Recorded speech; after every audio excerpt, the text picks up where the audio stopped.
Hi, you're listening to a Pod for Good Media Network podcast.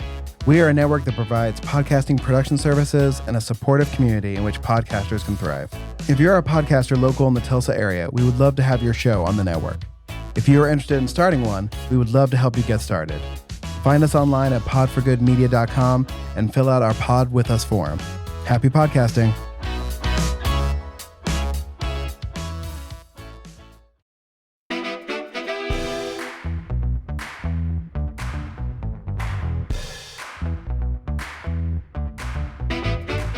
Welcome to another episode of Pod for Good, a podcast where we learn from those doing good in Tulsa, Oklahoma, and the world, why they care, what we can do, and most importantly, what you, the listeners, can do. Pod for Good is produced and edited by Pod for Good Media, so if you like how we sound or are thinking about starting a podcast, reach out to me. I'm easy to find.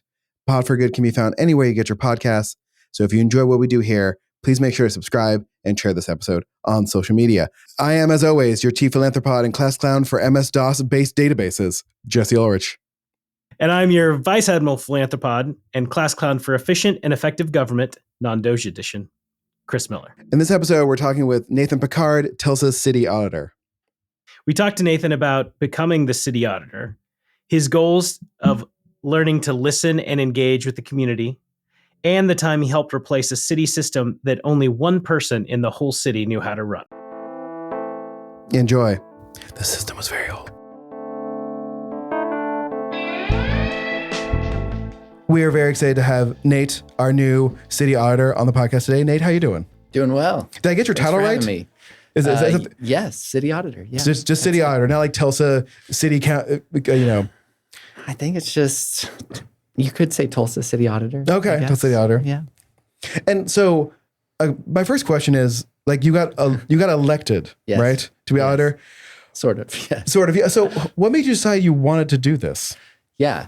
Well, 2006, I started working for the auditor's office. I just came in pretty close after college, and I'd been in Oklahoma City getting my master's in business and did an accounting job that I thought was very boring. And so I was looking for something that was more interesting to me. I was an art major. I started out as an art major in college, so liked kind of the creative and new and different things. And so when I found the city auditor position, I thought, oh, that'd be interesting to learn about all the functions of the city. And so after a long hiring process, I made it into an interview with the auditor's office, and the HR department said, you're going to be in the basement of City Hall with a panel of auditors. Hall, right? This is the old City Hall. With a panel of auditors. And I just imagined it being dark and like one light shining on me and a bunch of old auditors. And it was pretty much that. So anyway, that's kind of how I started. And then I did that for 7 years, I think, and then went over to Williams and started a data analytics function for their audit office. Did that for 4 years and then went out on my own. So, and that's a long answer to your question. But so then I started a company called 9B and did that for 7 years.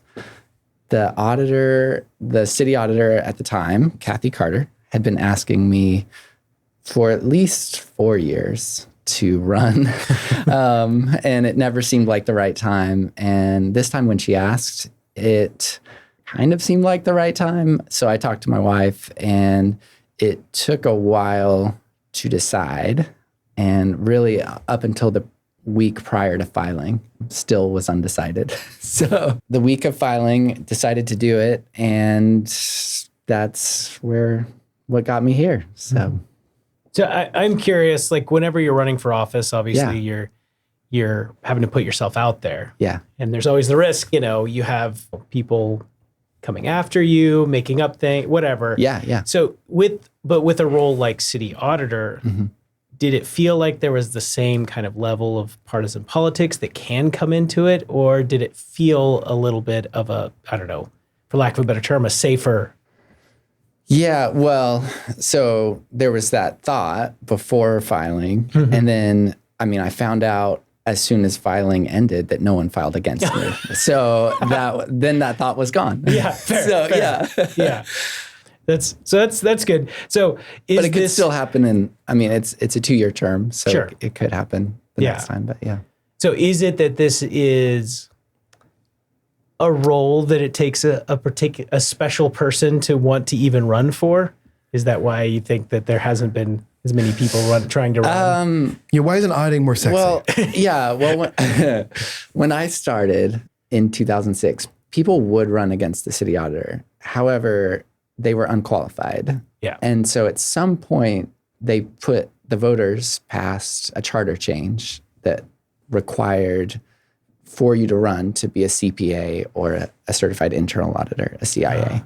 And so once that happened, it was pretty rare to see kind of anyone filing against the incumbent. There have definitely been a few times that happened and we had changes, but pretty rare. And I think the previous city auditor, she served 12 years. And I don't think anyone filed against her in that whole time. Which is why she was asking you, because she wanted to make sure somebody could replace her. Yeah, that was one of her desires, was to make sure the kind of this legacy of how the city auditor's office has been run in the past kind of continues. Yeah. So let's get into that a little bit. So I generally know, because again, I have an auditor in the family, sort of what a corporate auditor does. Yeah. How is that different from what the city auditor does? Yeah. Well, there's two types of auditors, external and internal. Externals are very focused on the financial statements and ensuring that people can trust the financial statements of an organization. So the city of Tulsa has external auditors that do that. They audit the financial statements. That's not what we do.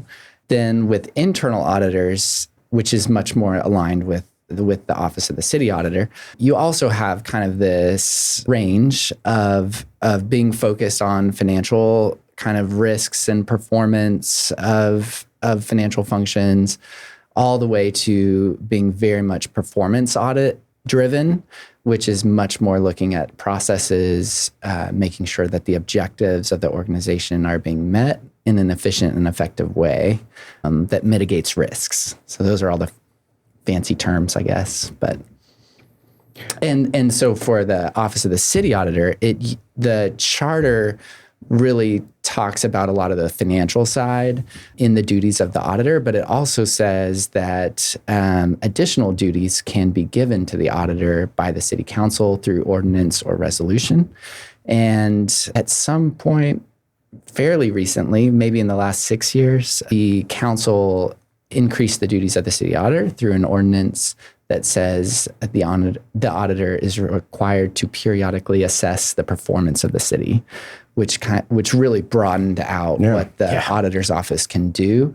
I would say the auditor's office always was doing that, was very process focused from the beginning, but it was never really ironed out in the ordinance. So how do you go about assessing the effectiveness of a program or an organization or what you're looking at? Well, so the Institute of Internal Auditors has a very good standards and policies of how you do that. And it always kind of starts with what is the objective of the process or the department, and then kind of going next to what are the risks that will prevent you from achieving that objective.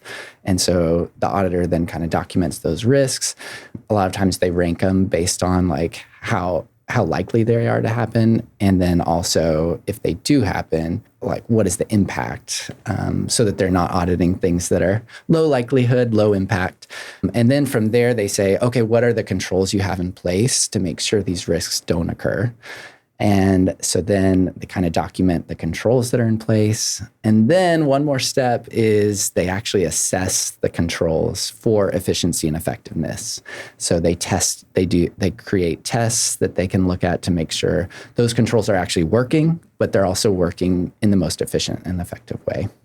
So just so I understand this. That was a lot. No, I mean, and it's all honestly fascinating, but so if the city has a program, like it's project for, homelessness, right? Yeah. What duties you have now is to be like, okay, are we doing this in the most efficient way possible? And are we setting proper goals? Are we meeting those goals? And do those goals need to be adjusted going forward? right? So is that sort of Yeah, I think that's a good way to say like it. mean like I don't know if this is the right term, but like means testing these programs to see, because again, like a lot of social problems, and Chris and I have talked about this a lot. Like some social problems have slow, like the fixing of an issue takes a long time to get going, and then you're able to test whether something works. But first, you have to get like things up and running first. And so I'm curious about how do you build that into sort of the test that you do? Yeah. A lot of it you leave up to the department to really say, like, these are the risks that we know are there to us achieving this objective. And here's the controls we've put in place. And then we look at those controls and say, well, are they operating as effectively and efficiently as possible? So it just depends. And it's fascinating because at the city, there's just such a wide range of services. And so during my time, I think I started with looking at hiring and promotion at the city, understanding what the risks are for hiring and promotion. A lot of risks there as far as hiring qualified employees and doing it in a timely manner so that they don't just leave before you offer them a job. But then my next one was sewer cleaning, which was fascinating, and realizing that our city has spread out so much that there's just like no possible way to maintain that many miles of sewers in a proper way. And so there's, at the time, it was very much like kind of reactionary based on where it's shooting up in people's houses. And that's no fun for anybody. So that actually kind of turned me into a new urbanist, looking at like, man, we really need to think about how we design a city. I think what's interesting with what auditing can do, I mean, to use your example of homelessness, again, it's not always about making sure that they're helping the homeless in the best way. It's making sure that you've identified and they're controlling for all the risks that stop them from doing it, right? So it's not necessarily helping them be most efficient at helping the homeless. It's what are the risks that can make it not only difficult for them to accomplish their goal, but put the city at risk for legal reasons, put the employees potentially at physical risk. I mean, any number of different types of risk that can distract or hamper them from accomplishing what their goals are. Yeah, and I would say what was interesting was I filed in June, I think it was, and then I was not inaugurated until December. And so I had a good 6 months to think about this, what I would do with the office. And one of the things that I found is that, well, first of all, there's not a lot of elected city auditors. Maybe I've found like 10 so far in the nation. Wow. Most of them sit under the city council or sit under the mayor's office, which is really hampers independence, or city manager's office. I think what I was interested in was how does it being an elected office change the way an auditor works? And because you have that responsibility to those who elected you, you need to know what they want in order to get elected again. And so talking with folks like the elected auditor of Denver, when he first was elected, nobody knew there was an elected city auditor. And that's exactly where Tulsa is today. Right. And so his big goal at first was just to let people know that they have an elected auditor who's working for them, and to learn what their needs are, what their issues are, to really help see the risks from more of a citywide perspective instead of non-elected auditor who's only going to do it based on the objectives of the departments or the mayor. So now it kind of broadens what the auditor needs to be thinking about, which is really the objectives of the people. So that got me excited about really kind of this ability to tie back civic engagement into the city of Tulsa and really being this avenue to build trust and push engagement of our residents. Well, yeah, I think an issue we are dealing with now nationally is the people's sort of lack of understanding of how government works and how complicated it is. Yeah. And, thinking there are simple solutions to complicated problems. And so I think I'm sort of proud of Tulsa for having this, because it gives you the opportunity to like go out there and explain to people like, I know you think this is a problem. We also know it's a problem. These are the steps we are taking. Like, and you might not see 70% of these steps, but they are happening. Yeah, absolutely. And that is so we've been working probably, let's say, I think I've been in here for 8 weeks now. And one of my pushes was to really work on how we communicate who we are to the residents of Tulsa. And so we've come up with kind of a new mission and vision and values and everything, but a tagline too of we listen, we evaluate, and we inform. And so that's really kind of this feedback loop that we're wanting, where we're listening to residents, we're also listening to employees, but then that's what's kind of driving what we evaluate. And then once we've evaluated, we can inform, just like you're saying, and really help people understand what is going on from an independent voice that they can trust. Speaking of things going on nationally, but there is a focus on what is, the idea of getting rid of government waste or fraud or things like that. So how much is that a focus of what you look at and evaluate, and how do you tackle that? Yeah. Well, it was actually interesting that when I started 9B, we did a contract with the auditor's office. They asked me to come so I'm a certified information systems auditor as well. Or I was actually, I let that certification go, I should say. But so at the time I came in and I helped with the implementation of a new financial system.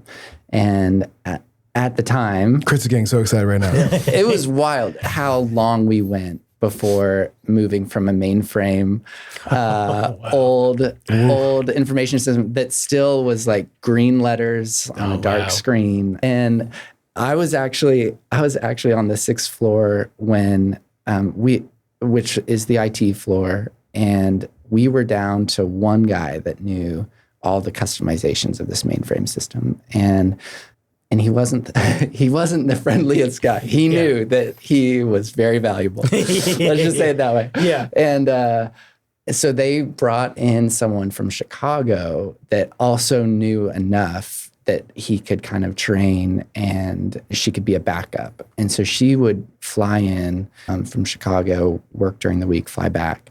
And I was actually on the 6th floor when I hear all this commotion out at the elevator bay. And I look out there and she had fallen down and she was having a heart attack. And the firefighters at the time were on the 5th floor and they all ran up the stairs. And anyway, she ended up dying. And it was just like, wow, it is time for a new financial system, in like the worst way, Yeah. But I think part of the problem with kind of this strong mayor form of government can be those type of expenses that aren't gonna be super sexy, are just kind of pushed off. Yeah, not as exciting as a new firehouse. Because it's a huge financial expense to change a financial system that size. And so I believe it was Mayor Taylor that jumped in and was willing to do it. But anyway. No, listen, I know you think like we're not interested. We are 1,000% interested in this. Okay. I used to work for nonprofits and I did a lot of like developmental databases. So thinking about information structure, how that works. Chris just finished a big project at work, moving into a new system. Okay. Like that is what this podcast is for. It's for the things that there are people who are interested in. They're just not the loudest people other than the two of us.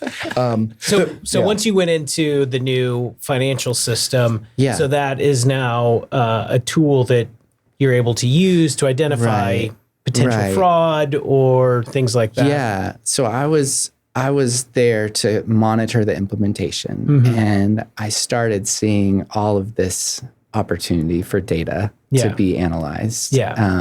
Coming from Williams as a data analyst. And so I pitched something to the city auditor at the time where it's like, man, we could do continuous auditing on this data and really build all these data analytics that could work together and really look for fraud, waste, and abuse. And she was into it. So we did a contract and we ended up building 400 different analytics that all work together to find fraud, waste, and abuse. So those are still running. And so that is, so I think to me, there's kind of these two areas of like, we want to make sure that the financial systems are operating well and that we are watching for the fraud, waste, and abuse at the same time as really doing this performance audit side. Yeah.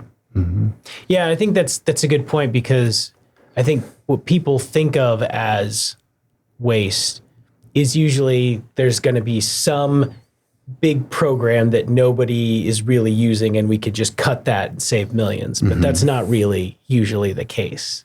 It's usually a bunch of small things that add up over time that you can find.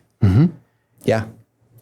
And so I guess, tell me if this is too simplistic of a question, but at the moment, would you say that the city of Tulsa's government is reasonably efficient? Like, is it like there are cities I know that are not corrupt, corrupt's the wrong word, but just like not trying that hard to be efficient, just like doing the work and not being concerned about whether they're being the best stewards of their money. Like, how is Tulsa? If you give Tulsa a grade at this point, how are we doing? Yeah. Oof. That's a good one. And I mean, and if you don't want to answer that question, that's fine too. But. No, I do. Because I mean, I think back in 2006, I would have a very different answer. And I think with GT, Mayor GT Bynum, he really focused on the employees and performance. And I know there's lots of thoughts, both directions with things that any mayor does during their term. But one of the first things I did when I started was I told my admin, set up meetings with every department head, every city councilor, and all the mayor's staff. And just meeting with all these department heads one-on-one, I remember texting GT and just being like, man, you know how to hire good people. I've just been very impressed with the quality of the folks there. And I think, there's always that kind of thought that government employees are not the best. And so far, I've been super impressed. That's nice to hear. And I think a topic that's come up regularly from a nonprofit perspective, and I think it probably applies to city government as well, is that if you're not willing to pay people what they're worth, you're not going to be able to retain quality employees. So having a focus on hiring the right people, retaining them, and paying them a competitive wage is an important part of an efficient government, which is when we get into complication. It's a tough thing for some people to grasp, is that in some cases, spending more money can make a more efficient government, at least spending more initially, than if you try to cheap out on wages, because then you may end up with some of the stereotypical city employees. That's a great point. But so it is great to hear that the hiring has been effective with so many department heads and other employees that you've met with. I'm curious about that one guy who knew all the customizations, how much he was getting paid, and what his retirement plan was. He was holding on tight. Here's the thing: I 100% know that type of person. I've had to work with those people. I'm just like, I get it. This is your domain, but like, come on, this is a computer with big floppy disks. Like, we need to move on. I assume it had big floppy disks. Was it running off DOS? Is that what it was running off of? I remember so I was doing data analytics there, and I remember hitting a button to try to get the data out as like a CSV or something. Yeah. And instead it printed. And some IT person brought me over this 1,000 pages and it had the holes on either side of the paper. And they're like, here you go. Oh man. That must have taken forever to print too. I'm not going to be able to do any data analysis. That's great. Man, and you can't even, maybe in 2006 you still could, but I know now, talking to people at rental car agencies, they have to get those printer cartridges off eBay that no one actually sells them anymore. Man. Yeah. So, anyway. That's funny. Yeah, so not efficient. Yeah. That. So you've mentioned communication as one of the things that you want to target. So what are some of the other major things or projects that you want to target as you start your term? Yeah, I was at the mayor council retreat a couple weeks ago. That's kind of a time for the council, every councilor, to say what their main objectives are for the year, as well as the mayor. And then I also said some of my objectives. First, I said, our objectives are going to be your objectives to some degree, because that's how how you audit, but also as an elected official, I've got some of my own objectives. And so one of those is really, how do we understand and increase civic engagement? So that is an audit that I really want to do, is what does civic engagement look like across all the departments of the city? And is the engagement honest with the folks that are being asked to engage? Because I think that's where it breaks down the most, is when people do give their time and volunteer, and then they realize all of that was for nothing. And so you see that a lot with planning events where you get to spend time kind of saying what you want, and then the plan comes out and it's like, I'm pretty sure they just use that in every city they go to, you know? Yeah.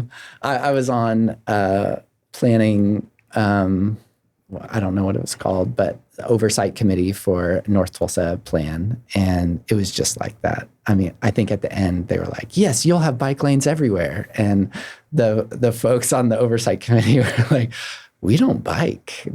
And it was just, you could tell it was just kind of a cookie cutter urban design, which a lot of people like, but it wasn't really listening and letting the folks that were at the table drive it. So that's an interesting point, and I've had this argument with people. Like, I'm all for civic engagement. I'm all for like listening to constituents about certain things. On the other hand, regular constituents don't necessarily have the knowledge to know whether something is good for not good for them, but good for whatever the project is or not, right? So like, how do you, so I guess like, how do you balance like being like, we want to hear from you, but also like what you're suggesting doesn't actually make any sense. There's because like, I'm not an expert on city planning. Like it's a fascinating topic. You know, I love playing SimCity, but like, I don't know how actual sewer systems work. And I don't know, I know that you're not supposed to put housing right next to industrial things because that makes the people unhappy. Right. Yeah. But for like North Tulsa, for example, like there's so much history there where like you're going to get, I feel like the community's going to throw a lot of things at a planning group, and the planning group has to be like, we have this much money and we can do this much. And so I guess like, how do you balance those two things? A lot of times they have no money. And that's what happened with the plan we dealt with. The planning group said, here's all of these things that can be done. And my question was, where's the money to do those? And they said, oh, there is no money. And so it's like, well, that'll sit on the shelf. Thanks for all the work. But yeah, I think that's a great point. There's, and I don't remember the name of it, but there's a ladder that someone created of civic engagement that really starts from, we're going to tell you what we're doing, which is really informing, and that's still important, all the way to, you're going to make the decision for us.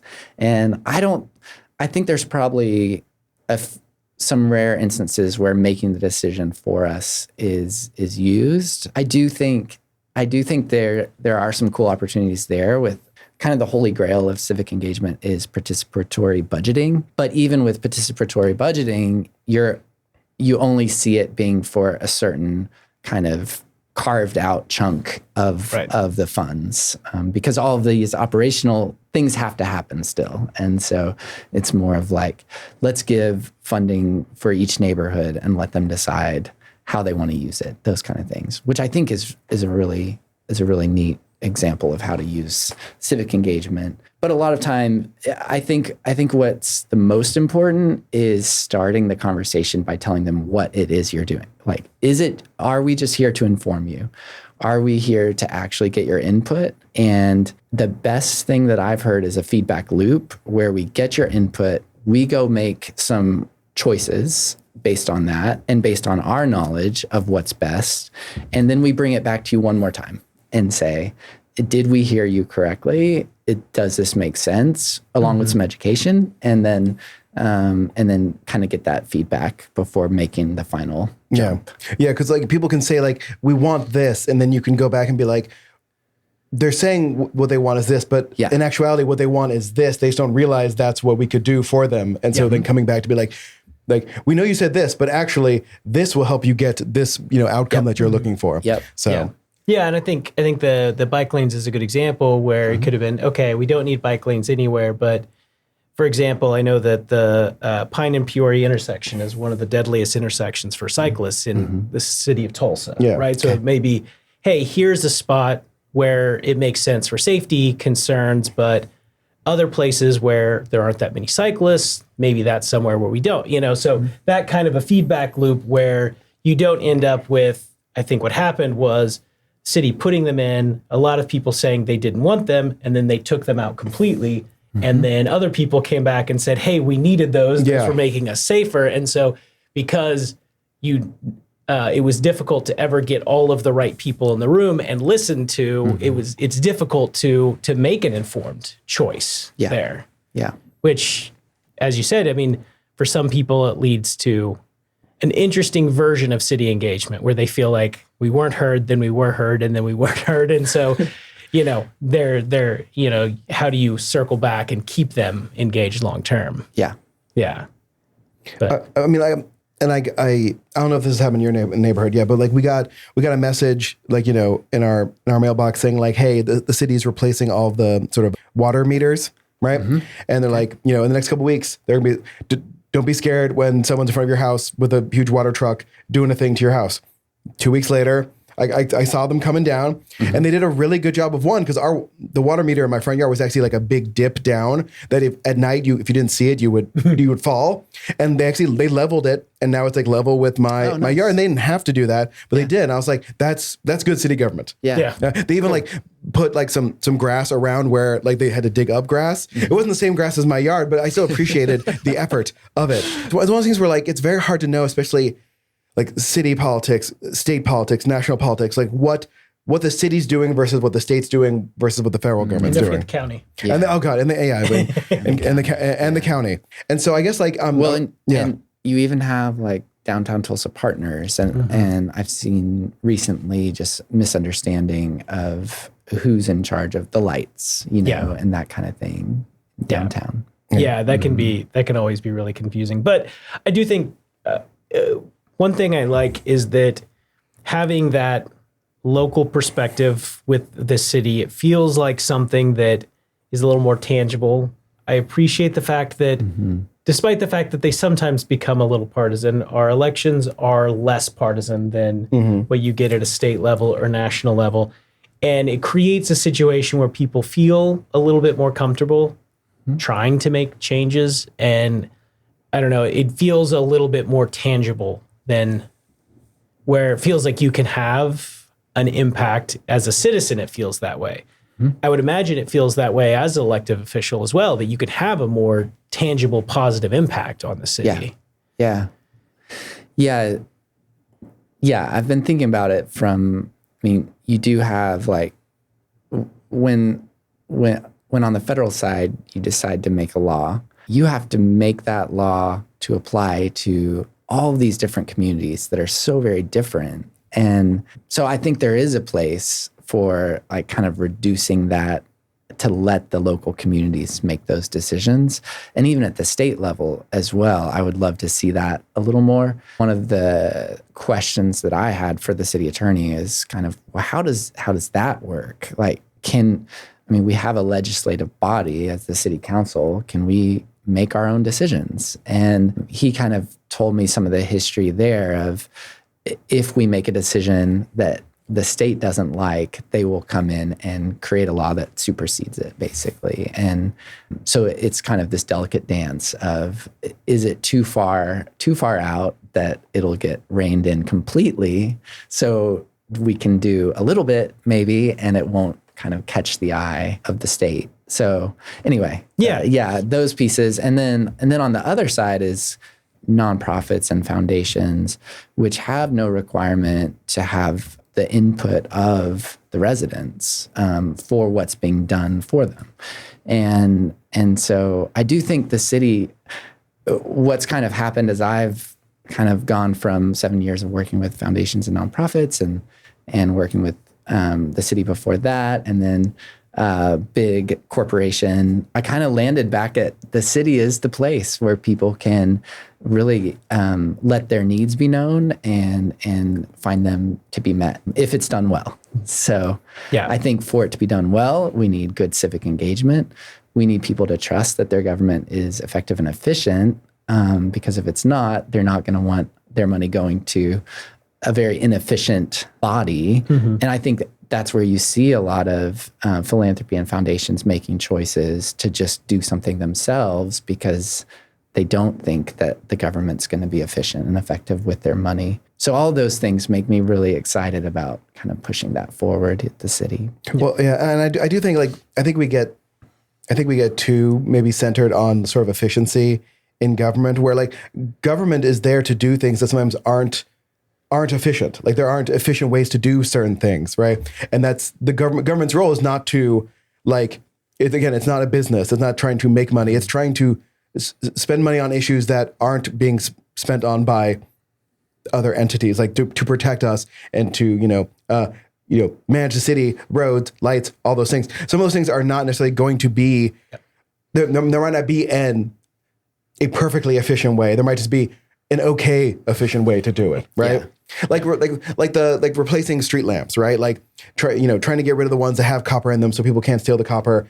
Putting in the LEDs that are, like less light pollution, right? But then people complain about those less light pollution-y ones. I'm just like, well, we can't put the copper ones back. So, this is just what it is, right? So like my street's really dark. Like there's not a lot of street lights. And I need to eventually complain about my city councilor about it. But then I don't want, it's one of those things where like, do I really want to get involved in this argument? I don't. So, it's fine.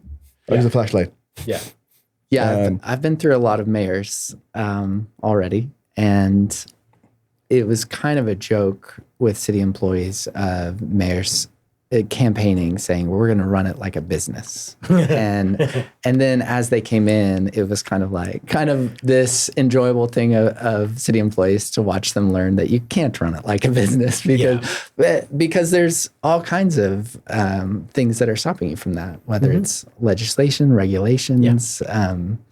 And I think that is where GT was great, was that he had all this experience with years on the city council. And I think he was very appreciated by the employees. I could certainly see that, and one of the things that limits, I'm going to shoehorn in my favorite topic. Do it. But it takes into account both how the state can limit the city as well as limitations that the city has on what it wants to do. And that is the allowable tax policies. There are only specific ways the city can tax and specific ways that those taxes can be used for different things. And so I would imagine that that's, a part of what you have to do as a city auditor to make sure that we're taxing appropriately and that they're being used how they're supposed to.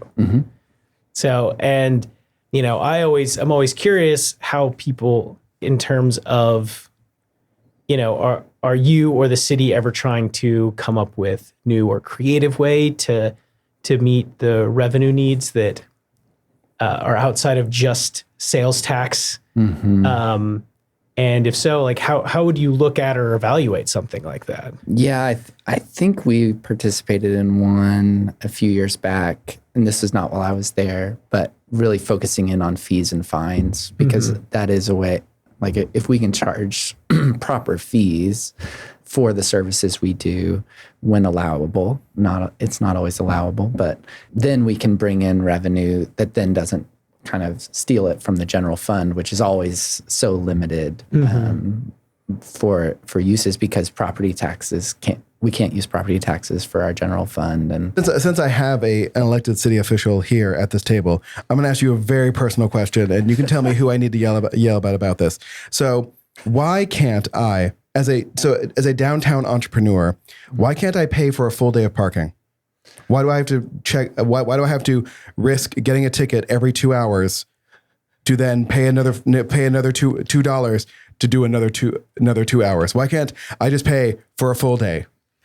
Who do I yell about? Who do I need to yell at? Tell me who to yell at. Yeah, I mean that could definitely be something where we get the input of our residents, but like I'd pay a monthly fee just to be able to park on the street whenever I need to.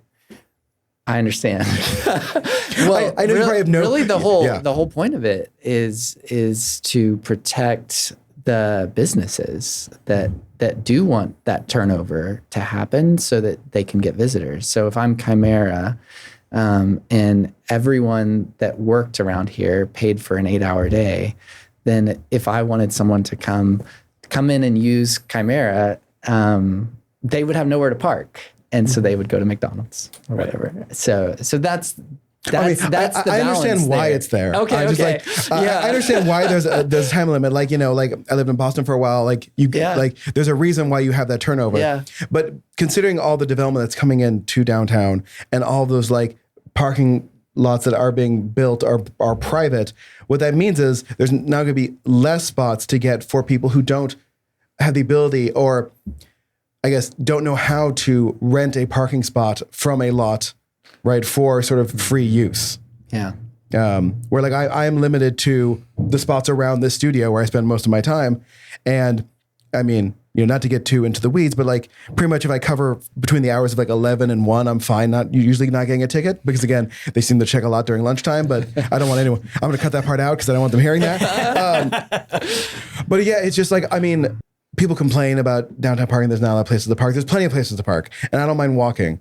I'm just like, I wish there was a way, and it's a third party app or whatever, but like, it would be nice if there was a way I could give the city more money to park on the street, even if it's once or twice a week, to just on days when I'm here all day. Mm-hmm. It's just like, it's making my day less efficient because I have to like, weirdly enough, on iPhones, there's a widget with a timer showing your time going down, not on Android apparently. So I just have to wait for the text message. Yeah, I was gonna say because normally I would just re-up. It's not on Android. So who can I yell about to that? Like, but even that's new, that you don't have to change spaces, because they would, even if you paid, they would mark your tire with chalk. Yeah, I don't think they do that anymore. No, so you can stay in the same space all day. You just have to watch that so 2 hour. So it's, I feel like it's defeating the purpose of what it was originally intended. So I have a feeling though, if a business owner happened to see cars staying in front of their business all day, they would probably call and say, "Hey, these cars have been coming." Yeah. But yeah, I mean, I guess like that's a downtown Tulsa partnership questions. Like, how are we? I'm glad there's more development. Like they're building in that huge lot, like that's between like Chimera and Inner Circle. Yeah, like they're gonna put a residential / business type building in there. I'm like, that's a parking lot there.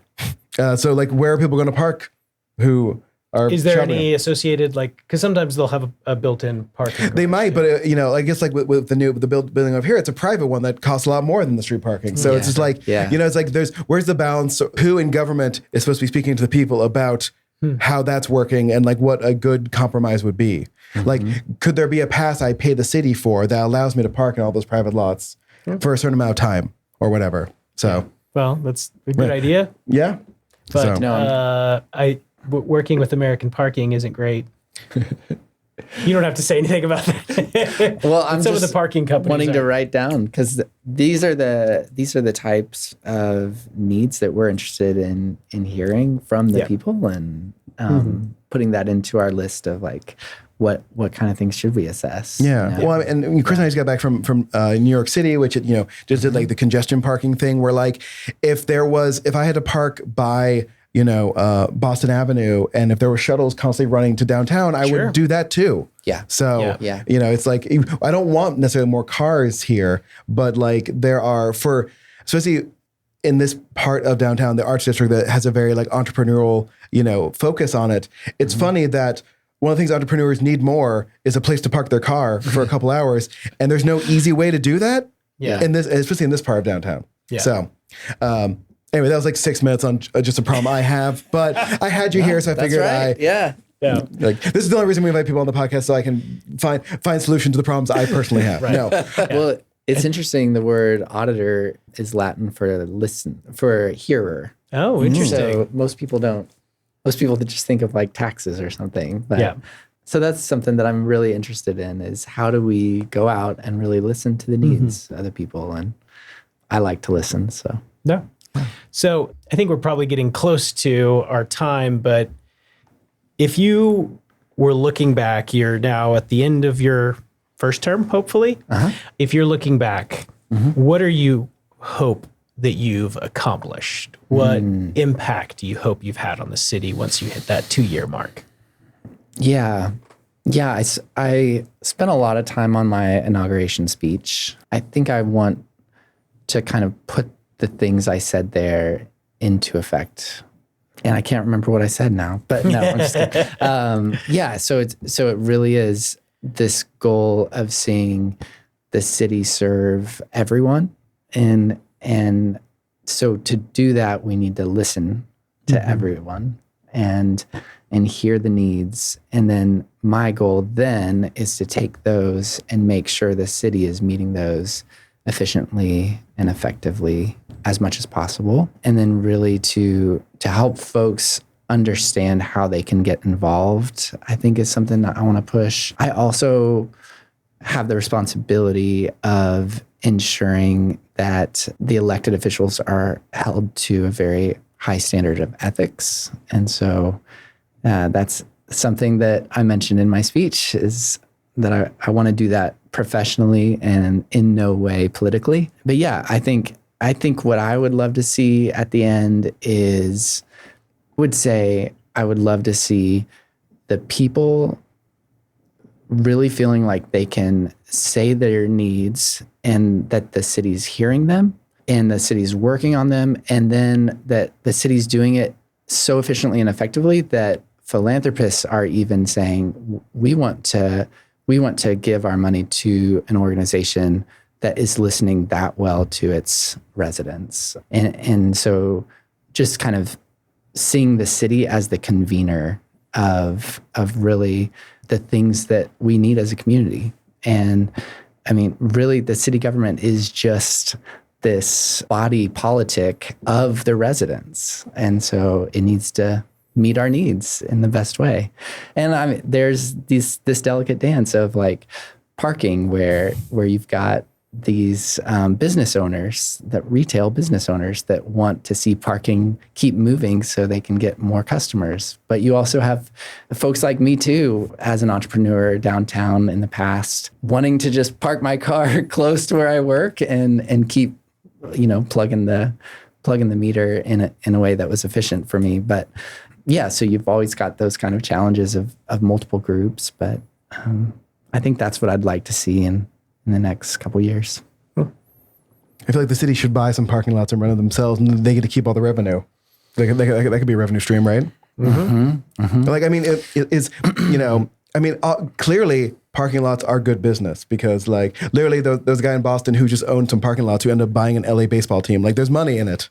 So, I feel like that's a revenue stream. Well, we have a parking authority. And so a lot of times when you see American Parking or something, it's actually a contractor that's managing a lot of the parking authority that the parking authority owns. When we have someone on, who like runs a nonprofit, this is like a time where we'd give you like, how to support you and how to give you money and whatnot. How to connect with you. Yeah. So, but I imagine there are still ways people can connect with you and sort of follow what your office is doing. So like give us things we should be paying attention to going forward. Yeah. One of the first hire that I made was a communications officer, because that is my goal, is to really get out, build trust in the community. And so we just went live with Tulsa Auditor on most all of the socials. And so would love to get people to sign up on those. And already when folks comment on those socials saying like, well, what about this? I'm just saying, I'll message you and we'll go to coffee and we'll discuss. So really just wanting to put that out there that we are here to listen and want you to be involved in that process. You could start a City Auditors podcast if you want. We've talked about it. We could probably use some help. Yeah, I might know somebody who produces podcasts. It's been a lot of fun talking with the other elected auditors throughout the country, and that did make me think. And the discussions we're having would be helpful to for other auditors and as well as residents. I mean, I truly, I would love like it almost be like a call-in show where you just like read people's comments from those socials and be like, "That's not actually our department, but I'll look into it," or like, "I'm going to write that down." That's a good idea. That's a good idea. Yeah, I think that'd be a fun way to engage. Where because like again, even a city government the size of Tulsa, which a medium-sized city, like there's still the government is there's so many different departments and so many different things where you're like. You would think it would be one department would be handling this, but it's actually another department because of whatever reason. Absolutely. Because one came first or whatever. And that'd be a fun way of learning about the city. It's like, not to mention there are times when departments merge or separate. Yeah. Like the whole partner Tulsa thing, which used to be like three different. One was a government entity, two were not governmental entities, and they merged into a quasi-governmental agency. You're like, I'm confused, but it seems to be working okay. Yeah. Right? But just like following that is hard sometimes. All right. Well, so people, I'll try to put links to all those social media channels in our show notes. And one last time, what should they look for on social media? Tulsa Auditor. Tulsa Auditor. Okay. Hashtag Tulsa Auditor. Hashtag is this your job? That would be the hashtag I would use. Yeah. Who do I yell at? Hashtag who do I yell at? Nice. I like it. Yell with passion, not like out of anger. Nate, thank you so much. This was delightful, and this was so much fun. Thank you for having me. Thank you. Thank you all for listening to our episode with Nathan Picard. I hope you found it as fascinating as Chris and I did. It was definitely one of our most niche local politics episodes ever, and I loved it.